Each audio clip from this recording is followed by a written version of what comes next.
into a head. Hey guys, I do not know how many times I had to start this video over like 10 freaking times, but I'm trying to get it right. Okay, this video is about a ex-friend of mine named Trey that I met when I was in the Bronx last year. We hit it off right away, but we didn't exchange numbers, and we exchanged only Facebooks, but then we exchanged numbers in February. So in February, I didn't hear from him for a week because he was sadly attacked by white supremacists, but he is healing up just fine. He refused to believe that the attack was racially motivated, so I just let it go. Now, we talked about where could you see yourself in 2 years, He told me he was feeling me, he liked me, he wanted to, date me or whatever, and I agreed. I liked him too, I was attracted to him. So I talked about wanting to live in Africa. Now, he is from Ghana. He was born in Ghana, but he was raised in the UK. He didn't want nothing to do with Ghana, and I told him, okay, all right, that's your preference. I also told him that I do YouTube videos. So he wanted me to make a video about exposing the corruption in Ghana. And I told him that I don't need to do that because there's plenty of people on YouTube that do just that. There's plenty of people who will get on YouTube and talk about Africa as if it's a shithole. The whole continent, they call Africa the whole continent, no matter what country, is a shithole. To a lot of people who will go on YouTube and say these things. So I'm like, why would I want to do that? I'm trying to unite the African diaspora and continental Africans. My channel is not about exposing corruption here in Ghana. If it's about America, then hell yeah, I don't mind exposing that. But to him, his main focus was exposing corruption in Ghana and exposing corruption in Africa. Sorry about the noise in the background. My son is just being extra. So he went on to talk about how he couldn't live there and whatever, but he had the money to buy all this name brand Gucci's, Prada, Louis Vuitton, you name it.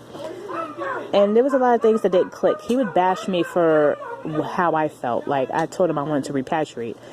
He even went on to say that the people that participated in the year of return are like idiots.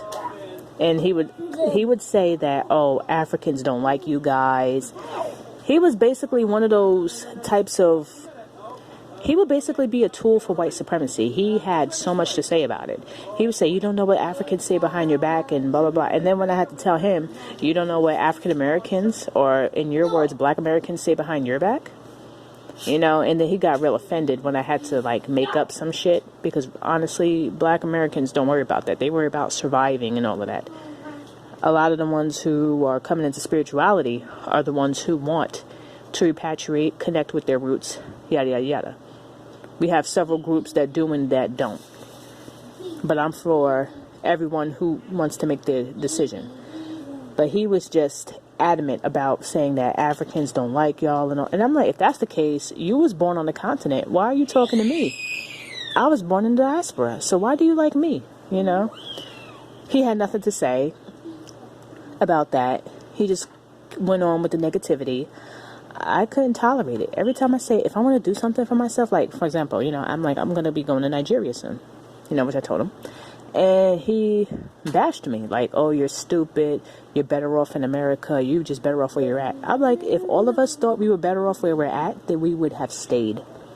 There would have been no year of return if we thought we were better off where we were at. And I had to tell him, look at it. For example, when you see refugees, right? Because he tried to compare refugees to Black Americans, like, oh, but refugees, they leave their country for a better life.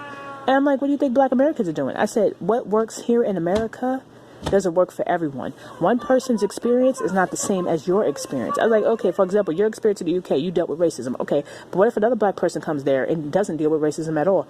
You cannot compare two different lives as the same. Each experience is different. My experience in Rwanda was way better than my experience in Uganda.